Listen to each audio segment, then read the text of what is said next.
में दिखा सके? निश्चित तौर पर इंडिया मोबाइल कांग्रेस में हम जो प्रदर्शनी है उसमें देख रहे हैं कि नई नई तकनीक का प्रदर्शन किया गया है। पूरी दुनिया देख रही है कि भारत ने तकनीक के क्षेत्र में एक उल्लेखनीय प्रगति की है, लेकिन अब जरूरत इस बात की है कि हम दुनिया के लिए एक निर्यातक के तौर पर काम करें और स्वदेशी तकनीक, चाहे 5G तकनीक हो या फिर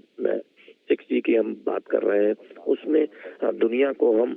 मुहैया करा पाए और उस दिशा में भारत आगे बढ़ रहा है। और यही वजह है कि आप देखें जो प्रदर्शनी लगाई गई है उसमें इस तरह के स्लोगन्स है कि बनाएगा भारत, बना रहा है भारत। और हम अपनी तकनीकी प्रगति के साथ साथ जो तकनीक के क्षेत्र में जो विकास, जिसका फायदा तमाम सेक्टर्स को मिल सकता है, न केवल देश में बल्कि दुनिया उसका फायदा उठा सकती है, उस दिशा में आगे बढ़ रहे हैं। अभी हम एक बहुत बड़े उपभोक्ता बाजार तो है ही, आप देखते हैं कि मोबाइल बाजार की बात करें तो इसमें बहुत बड़ा बाजार है, लेकिन अब उस ओर आगे बढ़ रहे हैं जहां भारत में बनी तकनीक दुनिया को उपलब्ध हो, स्वदेशी तकनीक का फायदा दुनिया भर के लोगों को मिल सके। और इसके लिए जरूरी है कि एक इकोसिस्टम हो। इसीलिए विश्वविद्यालयों में, महाविद्यालयों में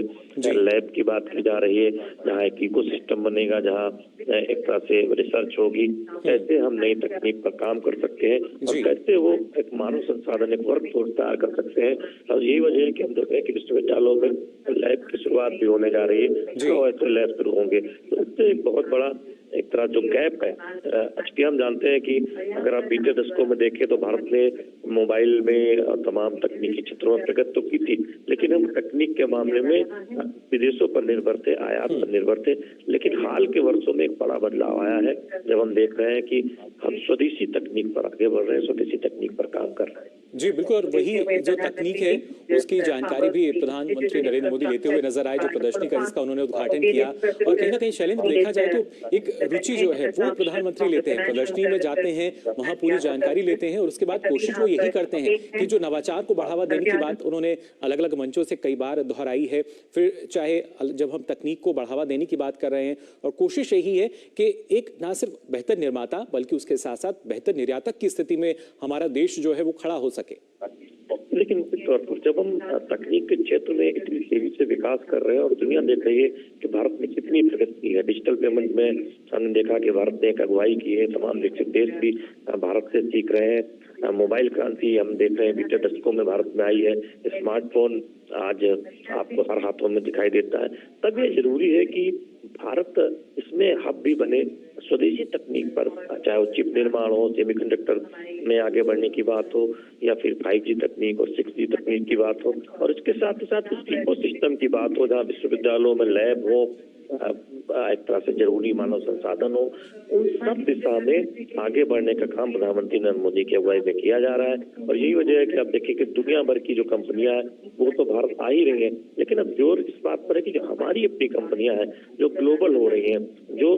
ऐसी तकनीक अब उसकी विकास की तरफ और रिसर्च इनोवेशन में काम हो रहा है, जिससे दुनिया को चुनौतियों से निपटने में मदद मिले, तकनीकी उन्नयन में मदद मिले, उस ओर आगे बढ़ा जा रहा है। और यही वजह है कि मोबाइल कांग्रेस ने ये जोर इस बात पर है स्वदेशी तकनीक को किस तरह से और आगे उसको विकसित करके हम तेजी से आगे बढ़ सकते हैं और दुनिया के लिए निर्यातक का काम कर सकते हैं। जी बिल्कुल, और खासतौर से क्योंकि अलग अलग देशों की जो तकनीकें हैं, शैलेंद्र, पहले बात होती कि हमने अगर कोई कुछ जिसका निर्माण किया है वो उसी देश के पास रहती थी, लेकिन भारत जो कि वसुधैव कुटुंबकम के आधार पर लगातार आगे बढ़ रहा है, और कोशिश यही है कि अगर हम निर्माण कर रहे हैं तो सिर्फ अपने लिए ना करें बल्कि पूरे विश्व के लिए करें, क्योंकि आज के समय में हम one earth, one family, one future की बात करते हैं। देखिए, बिल्कुल टिकाऊ विकास के लिए जरूरी है कि देश आत्मनिर्भर हो और तकनीक के मामले में भी हम ज्यादा से ज्यादा स्वदेशी तकनीक पर निर्भर हो। और निश्चित तौर पर जब हम तकनीकी उन्नयन में आगे बढ़ते हैं या किसी नई तकनीक पे काम करते हैं तो उसका फायदा केवल भारत को नहीं, दुनिया के तमाम देशों को मिलेगा। और जरूरत इस बात की है कि जब इतने बड़े बाजार के तौर पर हम भारत को दुनिया देखती है तो हम तकनीक के मामले में विदेशों पर निर्भर न रहे, स्वदेशी तकनीक को इजाद करें। और इसका फायदा यह होगा कि एक बड़े स्तर पर रोजगार नए पैदा होंगे और उस तकनीक की जब हम निर्यात करेंगे या हम चिप बनाएंगे या सेमीकंडक्टर बनाएंगे या जी 5G और 6G तकनीक स्वदेशी निर्मित करेंगे, तो निश्चित तौर पर दुनिया के तमाम ऐसे देश हैं जो उस तकनीक के खरीदार होंगे, ग्राहक होंगे, उससे दुनिया को भी तकनीकी विकास में आगे बढ़ने में फायदा होगा। तो एक तरह से देखें कि भारत में जो एक स्टार्टअप इकोसिस्टम है उसको भी फायदा होगा, रोजगार की नई संभावनाएं बढ़ेंगी और तमाम क्षेत्रों को भी उसका फायदा होगा, क्योंकि तकनीकी उन्नयन से नवाचार बढ़ता है और नवाचार बढ़ने से हम जानते हैं कि अलग अलग सेक्टर्स को फायदा होता है। इससे हमारी ग्रोथ को मदद मिलेगी, नए रोजगार के अवसर आएंगे और विकास को टिकाऊ बनाने में भी मदद मिलेगी। जी बिल्कुल। और कहीं ना कहीं शैलेंद्र, अगर देखा जाए रोजगार के अवसर का सृजन तो उनका तो होगा ही, लेकिन एक जो विश्वास है, जो हमारे देश के युवा हैं, जो युवा पीढ़ी है, उनका जो विश्वास है वो और भी ज्यादा प्रबल हो सकेगा, क्योंकि उनके लिए अब अवसर जो हैं वो कहीं बाहर नहीं बल्कि उनके देश में ही होंगे। और अब तो स्थिति ये है कि जो बाहरी देशों के लोग हैं वो यहाँ आकर शायद जो रोजगार के अवसर हैं उनको भी प्राप्त हो सकते हैं। देखिए, आप एक दशक पहले देखें तो ये बात होती थी कि भारत एक बड़े बढ़ता हुआ बाजार तो है, लेकिन हम मोबाइल बाहर से आयात करते हैं, भारत में मोबाइल नहीं बनता। भारत में वो तमाम 4G तकनीक हो या 5G तकनीक की जब बात हो रही थी कि उस क्षेत्र में रिसर्च और इनोवेशन में क्या हो रहा है, लेकिन आज हम देख रहे हैं बीते 7-8 वर्षों में जो स्थितियां बदली है, हम स्वदेशी तकनीक पर 5G तकनीक पे आगे बढ़े हैं, 6G तकनीक पर रिसर्च कर रहे हैं और दरअसल दुनिया ये देख रही है कैसे तेजी से एक इकोसिस्टम बना है और भारत तकनीकी प्रगति की ओर आगे बढ़ा है। चूंकि ये जरूरी है कि सिर्फ हम एक बढ़ते हुए बाजार के तौर पर हमें न देखा जाए, बल्कि हम टेक्नोलॉजी सोल्यूशन प्रोवाइड करने वाले देश के तौर पर भी उभर कर सामने आए। आज हम देख रहे हैं कि स्मार्टफोन की फैक्ट्रियां लगी हैं, आप देखें नोएडा में या चेन्नई में स्मार्टफोन बन रहे हैं, चिप की लिए तमाम कंपनियां चिप निर्माण के लिए आगे आई हैं और उसमें रिसर्च और इनोवेशन में भी, क्योंकि वो बहुत जरूरी है कि तकनीक में आपको सफलता नई तकनीक में तभी मिल सकती है जब एक इकोसिस्टम हो, जब सरकार का सपोर्ट हो। हम उस और काम होता हुआ देख रहे हैं प्रधानमंत्री नरेंद्र मोदी की अगुवाई में, और यही वजह है कि दुनिया देख रही है कि बीते वर्षों में किस तरह से भारत ने स्वदेशी तकनीक में काम किया है और उसका फायदा हम अलग अलग सेक्टर को मिलता हुआ देख रहे हैं। और यही वजह है कि आज की जो प्रदर्शनी देख रहे हैं ये दिखाती है कि किस तरह से भारत तकनीक में एक बड़ी ग्लोबल शक्ति के तौर पर उभर रहा है। जी शैलेंद्र, और जो इकोसिस्टम है वो हम मान सकते हैं करीब अब 27 से 29 अक्टूबर के बीच जो इसका आयोजन हो रहा है इंडियन मोबाइल कांग्रेस का, उसकी झलक हमें यहाँ देखने को मिलेगी। फिलहाल हम तस्वीरें भी अपने दर्शकों को दिखा रहे हैं। प्रधानमंत्री नरेंद्र मोदी जब यहाँ पहुंचे थे, प्रदर्शनी का उन्होंने उद्घाटन किया, अवलोकन किया और उसके बाद वहाँ जानकारी लेते हुए जो भारत के अलग अलग प्रमुख नेटवर्क प्रदाता हैं, मोबाइल नेटवर्क प्रदाता, उनसे उन्होंने मुलाकात की। साथ ही जो नई तकनीक आ रही है उसके बारे में जानकारी लेते हुए नजर आ रहे हैं प्रधानमंत्री नरेंद्र मोदी, और अब से कुछ देर बाद संबोधित भी करेंगे। लेकिन अपने आप में शैलेंद्र काफी महत्वपूर्ण के जो इकोसिस्टम था पहले शायद उसकी कमी रहती थी, फिर चाहे एक हम सेमीकंडक्टर की बात कहें या जो और दूसरे इलेक्ट्रॉनिक उपकरण हैं उनके मैन्युफैक्चरिंग की बात कही जाए, लेकिन अब वो पूरा इकोसिस्टम जो है, अब एक ऐसा प्लेटफॉर्म जो है वो तैयार करके दिया जा रहा है जिससे तमाम अवसर जो हैं वो अब जल्दी से हमारे पास हो सकें। निश्चित तौर पर देखिए, किसी तकनीक के विकास के लिए एक तरह से देखें तो एक बड़े प्रयास की जरूरत होती है, एक रिसर्च के लिए इकोसिस्टम की जरूरत होती है, समर्थन की जरूरत होती है, कंपनियों के एक निवेश की जरूरत होती है और सरकार के सपोर्ट की भी जरूरत होती है। तब हम देखते हैं कि कुछ वर्षों में किसी नई तकनीक पर काम होता है और उसका फायदा देश और दुनिया को मिलता है। तो निश्चित तौर पर बीते 8 वर्षों में आप देखें डिजिटल इंफ्रास्ट्रक्चर में जिस तरह से डिजिटल इंडिया पर काम हुआ, उसके नतीजे हमने देखे कि डिजिटल ट्रांजेक्शन में आज भारत दुनिया का नंबर 1 देश है। इसके साथ ही साथ हमने देखा कि नई तकनीक को विकसित करने में जिस तरह से नीतियों पर काम हुआ, स्टार्टअप इकोसिस्टम बनाया गया और अब हम देख रहे हैं कि महाविद्यालयों में, विश्वविद्यालयों में इस तरह से लैब बनाने की बात हो रही है। 100 लैब ऐसे बनेंगे, उसका फायदा ये होगा कि विश्वविद्यालय स्तर पर हम रिसर्च और इनोवेशन पर काम करेंगे, जो छात्र हैं वो काम करेंगे, उससे एक इकोसिस्टम बनेगा और बड़े स्तर पर हम देखेंगे कि तकनीक, नई तकनीक पर काम होगा और उसका फायदा उद्योग जगत को मिलेगा। तो निश्चित तौर पर एक इकोसिस्टम बनाने में हमने देखा है कि प्रधानमंत्री नरेंद्र मोदी की अगुवाई में देश भर में काफी काम हुआ और उसके नतीजे दिखाई भी देते हैं। जब आज हम सिर्फ उपभोक्ता नहीं है, आज भारत सिर्फ एक बाजार नहीं है, भारत सोल्यूशन प्रोवाइडर है, भारत तकनीक के क्षेत्र में अग्रणी है, भारत दुनिया को दिखा रहा है कि नई तकनीक पर कैसे काम किया जा सकता है जनता की भलाई के लिए, बाजार को विकसित करने के लिए, नए रोजगार पैदा करने के लिए, विकास की रफ्तार को तेज करने के लिए। जी बिल्कुल। और खासतौर से शैलेंद्र, जब हम टेक्नोलॉजी को देख रहे हैं, ना सिर्फ 5G में हमने देखा किस तरीके से लगातार बड़ी तीव्रता के साथ ये जो नेटवर्क की ही जब हम बात खास तौर से करते हैं तो कोशिश ये की गई कि जितना जल्दी हो सके इसका नेटवर्क जो है और उसका विस्तार हम कर सकें। और जिन शैक्षणिक संस्थानों की आप बात कर रहे थे, जो लैब्स हैं उनको भी जो 100 लैब्स हैं उनका जिक्र आपने किया, और उसी के तहत अब देखा जाए तो कोशिश ये है कि ना सिर्फ 5G बल्कि जो 6G है उस तक भी हम जल्द ही पहुंच सकें। निश्चित तौर पर देखिए, आप याद कीजिए कि जब 4G तकनीक आई थी तब भारत एक तरह से देखें तो स्वदेशी तकनीक के मामले में कहाँ खड़ा था, और आज जब 5G तकनीक आई है भारत अग्रणी देशों में शामिल हुआ है, जितनी तकनीक पर काम करने वाला अग्रणी देश है। और आप देखिए कि आईटी में जब सॉफ्टवेयर क्रांति आई उसके बाद हार्डवेयर क्रांति आने में काफी समय लगा, लेकिन जिस तरह से हमने उस तरफ कदम बढ़ाए, जिस तरह से हमने देखा कि आप हार्डवेयर पे हम तेजी से आगे बढ़ रहे हैं, उसके बाद हमने देखा कि जो मोबाइल तकनीक है, टेलीकॉम सेक्टर है, उसमें हमने बहुत तेजी से काम किया है। पहले एक बहुत बड़ा बाजार भारत में विकसित हुआ और अब हम इस पर काम कर रहे हैं कि स्वदेशी तकनीक आधारित मोबाइल फोन हो, जो नई नई तकनीक है उनका इस्तेमाल हो, 5G 6G तकनीक हमारी स्वदेशी हो। इसके साथ ही साथ हम दो टेक्नोलॉजी देख रहे हैं कि भारत में विकसित हो रही है, सेमीकंडक्टर भारत में बने, चिप भारत में बने, तो इन सब पर काम हो रहा है। तो दरअसल ये तकनीक हम हो सकता है जब तकनीक स्वदेशी हो, जब हम अपनी तकनीक पर भारतीय कंपनियां काम करें, उसके लिए हम दूसरे कंपनियों पर, दूसरे देश की कंपनियों पर निर्भर न हो, और उसके लिए पूरे रिसर्च और इनोवेशन सिस्टम पर काम किया गया है और कंपनियों ने उससे उत्साह भी दिखाया है, वो रिसर्च पर इन्वेस्ट भी कर रहे हैं और हमने देखा है कि उस इको सिस्टम का फायदा अब देश को मिल रहा है और जो भविष्य में दुनिया को भी मिलेगा। जब हम देखेंगे कि तकनीक के क्षेत्र में भारत एक अग्रणी देश के तौर पर उभर कर सामने आएगा, सोल्यूशन प्रोवाइड करने के मामले में, एक बड़े बाजार के मामले में, तो हम जानते हैं कि हम दुनिया के अग्रणी देश तो है ही, लेकिन साथ ही साथ नई तकनीक के मामले में भी हम अग्रणी देश बनते जा रहे हैं। जी, यानी कि अग्रणी भूमिका में जो नया भारत है अब वो नजर आने लगा है, उसी की बानगी, उसी की झलक यहाँ इंडिया मोबाइल कांग्रेस 2023 से अब पूरा विश्व जो है वो देख सकेगा। प्रधानमंत्री नरेंद्र मोदी यहाँ जब पहुंचे उन्होंने प्रदर्शनी का उद्घाटन किया और उसके बाद उसका अवलोकन भी किया, जानकारी लेते हुए किस तरीके से अलग अलग तकनीक जो है उसको लगातार हम बढ़ावा दे रहे हैं, कैसे उसका विकास किया जा रहा है, कैसे उसका विस्तार हो रहा है। और शुभेंदु शर्मा जी लगातार हमारे साथ जुड़े हुए हैं। शुभेंदु जी, आपसे भी जानना चाहेंगे क्योंकि जाहिर तौर पर चुनौतियां जब सामने रहती हैं तो ये ऐसा लगता है कि शायद हम कब तक जो हमारा लक्ष्य है इसको हासिल कर पाएंगे, लेकिन 5G नेटवर्क की अगर बात की जाए, जिस तीव्रता के साथ इसका विस्तार और विकास हुआ है वो अपने आप में काफी काबिले तारीफ। एब्सोल्युटली, आपने बिल्कुल सही कहा है कि बहुत ही काबिले तारीफ है जिस स्पीड से हम लोग 5G डिप्लॉय कर रहे हैं, जिस स्केल की हमारी पॉपुलेशन है, जो टेरेन की चैलेंजेस आते हैं, अगर आप अर्बन एनवायरनमेंट देखें या रूरल देखें, तो जिस तरीके से हम आगे बढ़ रहे हैं डिप्लॉयमेंट के लिए, वो काबिले तारीफ है। और ये हमें एकदम मैं तो ये कहूंगा अगर अभी हम 1000 BTS पर डे के हिसाब से चल रहे हैं, हमें उसको और बढ़ाना चाहिए ताकि हम जल्दी से जल्दी पूरे देश भर में 5G का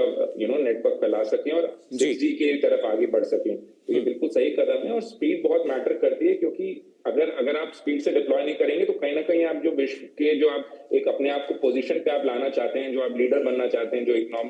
जो आप ग्लोबल इकोनॉमी में आप नंबर 3 पे पहुंचना चाहते हैं, वो आपको कहीं ना कहीं ये डिप्लॉयमेंट आपको मदद करेगा, क्योंकि टेक्नोलॉजी, टेलीकॉम टेक्नोलॉजी एक ऐसी चीज है जिसके ऊपर सब कुछ डिपेंडेंट है, चाहे वो आज के टाइम में इंटरनेट हो, जॉब्स हो, हेल्थ केयर हो, एजुकेशन हो, कहीं ना कहीं आपकी टेलीकॉम इंडस्ट्री के ऊपर कहीं ना कहीं कनेक्ट होती है आपके। तो अगर हम इस चीज को आगे तेजी से बढ़ाएंगे तो कहीं ना कहीं वो हमें मदद करेगा, जो हम ग्लोबल इकोनॉमी में नंबर 3, नंबर 2 पे पहुंचना चाहते हैं, तो जल्दी पहुंचने के लिए। बिल्कुल, उसमें भी इजाफा जो है वो हो सकता है। और किस तरीके से देखिए जो प्रयास है वो किए जा रहे हैं हर स्तर पर,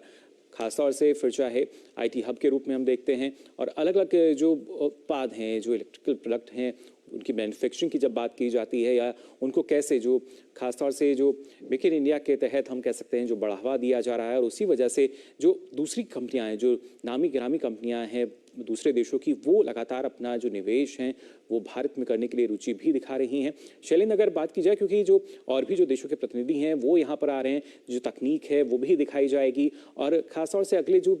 हम 3 दिन की अगर बात करें, क्योंकि ना सिर्फ 27 से लेकर 29 तक इसका जो आयोजन हो रहा है, और क्या कुछ खास कार्यक्रम इसमें रहेंगे?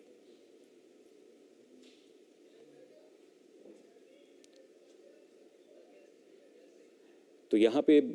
हम लगातार आपको तस्वीरें दिखा रहे हैं किस तरीके से प्रधानमंत्री यहाँ पहुंचे और उन्होंने प्रदर्शनी की जानकारी ली, अवलोकन किया और लगातार जानकारी लेते हुए कि किस तरीके की तकनीक है और किस तरीके से लगातार ये जो तकनीक है वो हम पूरे विश्व को भी दे सकते हैं। शुभेंदु जी, आपसे हम जानना चाहेंगे क्योंकि अब जो पूरा ये हमारा कार्यक्रम है इंडिया मोबाइल कांग्रेस, और किस तरह के जो इसमें इवेंट हैं वो रखे गए हैं। इसमें आप देखेंगे कि कई प्रकार की कॉन्फ्रेंसेस होंगी, राउंड टेबल कॉन्फ्रेंसेस, चर्चाएं होंगी जिसमें कि नई नई जो उभरती हुई टेक्नोलॉजीज हैं अपनी कंपनीज उसको प्रेजेंट करेंगी, उस पर चर्चाएं होंगी। उसके साथ साथ आप देखेंगे स्टार्टअप्स जो इकोसिस्टम है, अगर आप इंडिया का देखें जिससे अभी आप थोड़ी देर पहले चर्चा कर रहे थे, किस तरीके से सरकार ने जो पूरा स्टार्टअप का एक इकोसिस्टम है हार्डवेयर साइड पे, सेमीकंडक्टर साइड पे जिसको प्रोत्साहन कर रहे हैं, तो वो बहुत सारी स्टार्टअप्स जो हैं इस इवेंट में पार्टिसिपेट कर रहे हैं और अपनी टेक्नोलॉजी जो उन्होंने पिछले कुछ महीनों में, वर्षों में जो प्रोग्रेस करी है वो शोकेस कर रहे हैं, जो कि एक बहुत ही नेक कदम है in terms of giving them the confidence. अगर आप देखें जो स्टार्टअप को बढ़ावा, प्रोत्साहन के साथ साथ जो एक फंडिंग होती है वो इकोसिस्टम बन रहा है, प्रोत्साहन इन जो इस तरीके के इवेंट्स होते हैं उसके थ्रू मिलता है। जब आप नेटवर्किंग करते हैं, जब आप अपना टेक्नोलॉजी पे जो आप काम करते हैं तो आप नेटवर्क करते हैं दूसरी कंपनीज के साथ, वो कहीं ना कहीं आपको एज अ इकोसिस्टम ग्रो होता है, पूरे पूरे एक प्लेटफॉर्म बनता है जिससे कि आप कनेक्ट करके और आगे और इनोवेटिव सोच पाते हैं और आगे बढ़ पाते हैं। तो ये जो इवेंट है 3 दिन का जो हो रहा है, आई थिंक ये बहुत ही पॉजिटिव है और 7वें चरण में है इस साल अपने ये। और जिस तरीके से पिछले 7 सालों में हमने टेलीकॉम क्षेत्र में प्रोग्रेस करी है, हम एक अगर आज से आप 10, 12, 13 साल पहले की देखें तो हमारी जो कॉस्ट थी 1 GB के इंटरनेट की और आज के टाइम में देखें तो बहुत फर्क आया है और कहीं ना कहीं वो टेक्नोलॉजी एडवांसमेंट की वजह से वो कॉस्ट इफेक्टिव चीजें हुई हैं जी। तो और कॉस्ट के साथ साथ जो उसकी स्पीड की भी खास तौर से बात की जाए, जिसमें लगातार हम देख पा रहे हैं कि जो बदलाव है वो किया जा रहा है, उसको और बेहतर बनाया जा रहा है। और खासतौर से शुभेंदु जी, क्योंकि हम मान सकते हैं चरणबद्ध तरीके से जो समावेश है वो नजर आता है, क्योंकि ना सिर्फ स्टार्टअप्स की बात की जाए, एंटरप्रेन्योर्स की हम बात करें तो पहले कोशिश ये की गई कि इनमें किस तरीके से मजबूती जो है वो हम ला सकते हैं और फिर एक अलग अलग पायदान पर, नए पायदान पर ले जाने की अब कोशिश जो है वो नजर आती है। जी हाँ, बिल्कुल। अगर आप ओवरऑल देखेंगे, मैं सिंस हम टेलीकॉम और सेमीकंडक्टर और एआई की बात कर रहे हैं, तो अगर मैं उन्हीं के क्षेत्र में बात करूं तो अब आप देखेंगे कि किस तरीके से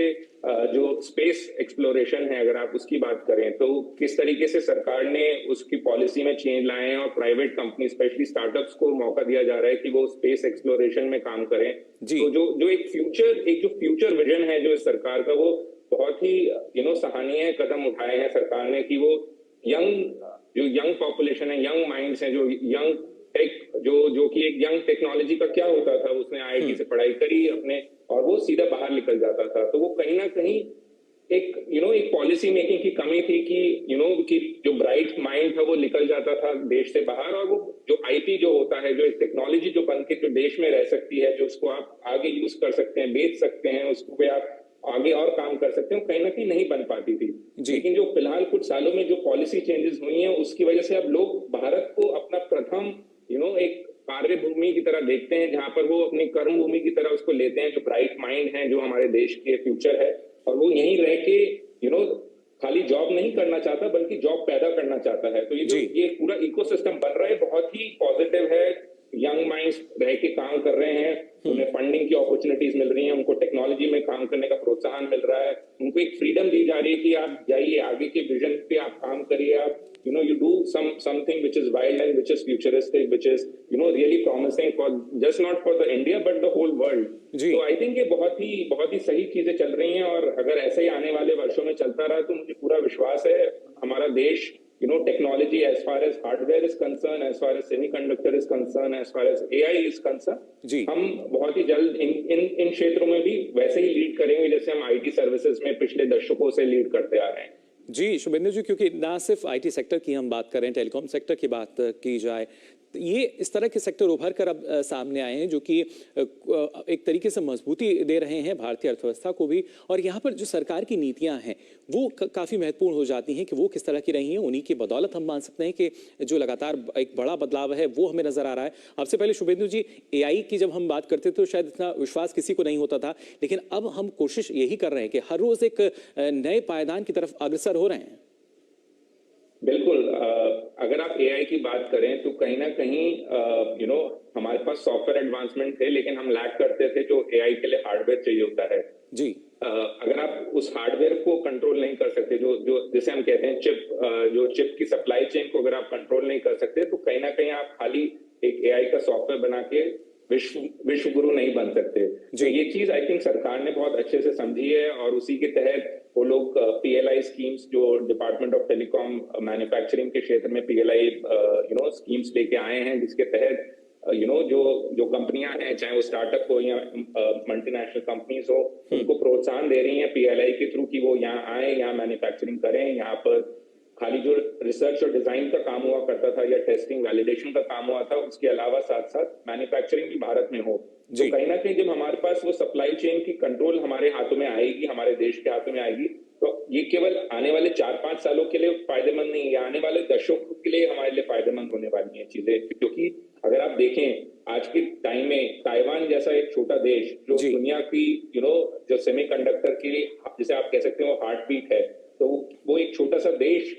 आज के टाइम में पूरे विश्व में अपना लोहा मनवाता है केवल हार्डवेयर की कैपेबिलिटीज की वजह से। और उस एक छोटे से आइलैंड को अगर आप देखें, उनके पास उनके जो नागरिक हैं, उन्होंने इतना अच्छा काम किया है उस क्षेत्र में कि वो आज के देश में एआई के लिए वो माने जा रहे हैं, क्योंकि उनके पास हार्डवेयर है। तो अगर हम आने वाले 5 साल 10 साल का विजन लेके चलें, और अगर हम उस विजन के तहत ईमानदारी से काम करें, तो कहीं ना कहीं